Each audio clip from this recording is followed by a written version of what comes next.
In a quiet village by the river named Sabujpur, one name echoed through the lanes more than any other: Ariyan. Ariyan was educated, intelligent, and exceptionally eloquent. He possessed a rare gift of gab. When he sat at the village tea stall, his words would paint vivid pictures before people's eyes. As he gestured while talking about village development, the local farmers would stare at him in awe. His dreams were boundless. He would say, "Uncles, why are you still using these ancient plows? I am designing a plan where our entire village's land will be cultivated using scientific methods." He often spoke about the dilapidated bamboo bridge over the canal, a constant source of accidents and complaints. Ariyan would boast, "Don't you worry, I am creating a design that will make this bridge the strongest in the village." People believed him.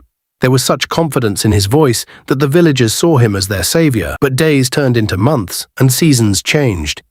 Ariyan's plans never saw the light of day. The fields were still plowed with the same old tools, and the elderly still trembled as they crossed the broken bridge, leaning on their canes. Ariyan found a superficial joy in talking.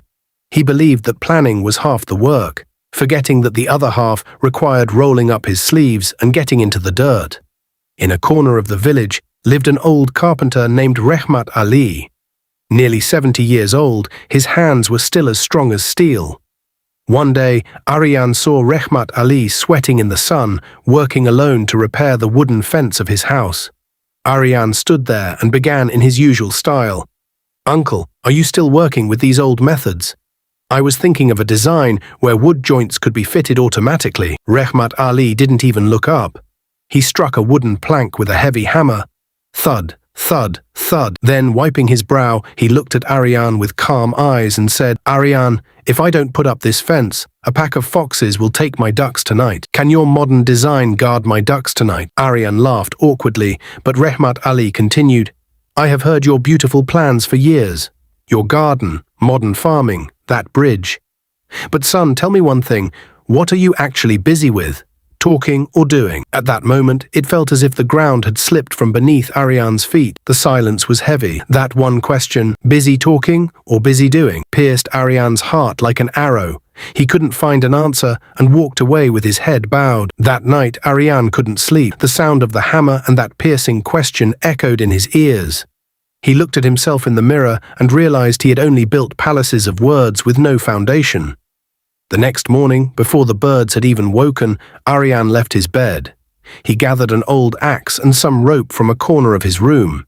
He made no announcements. He called no one. He went straight to the dilapidated bridge by the canal. The bridge was in a terrible state. Ariyan had never done physical labor before. His hands blistered from chopping wood, and his back burned under the sun. At one point he thought, "I should quit. This isn't my job." But then he remembered Rehmat Ali's words. People believe hands more than mouths. He kept working. Morning turned to noon.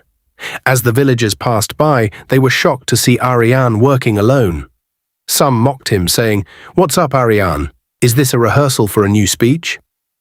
Ariyan didn't reply. He just smiled and continued.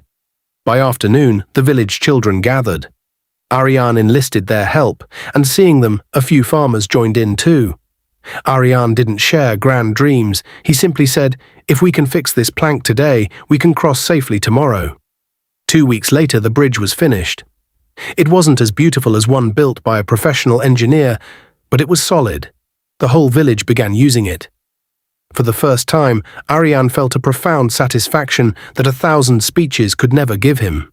He went back to Rehmat Ali, who said, "I crossed the bridge yesterday. It's very strong."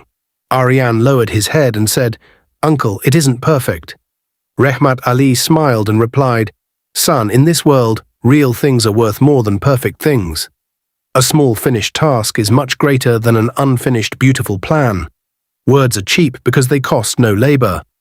But action is expensive. It takes your time, your sweat, and your comfort. People don't believe your mouth. They believe your hands." After this incident, Ariyan changed completely. He no longer spent hours giving speeches at the tea stall. He started taking on small tasks and wouldn't stop until they were finished. He started a small vegetable garden. He didn't announce that he would make the village green. He just planted one tree every day. Eventually, his garden provided food for many. The villagers now look at him with respect. because they know if Ariyan says he will do something, it will get done. Ariyan learned that change doesn't require a grand revolution. It comes from the accumulation of small daily actions. Ariyan's story is a reflection of all our lives. We often fill diaries with plans and speak grandly on social media.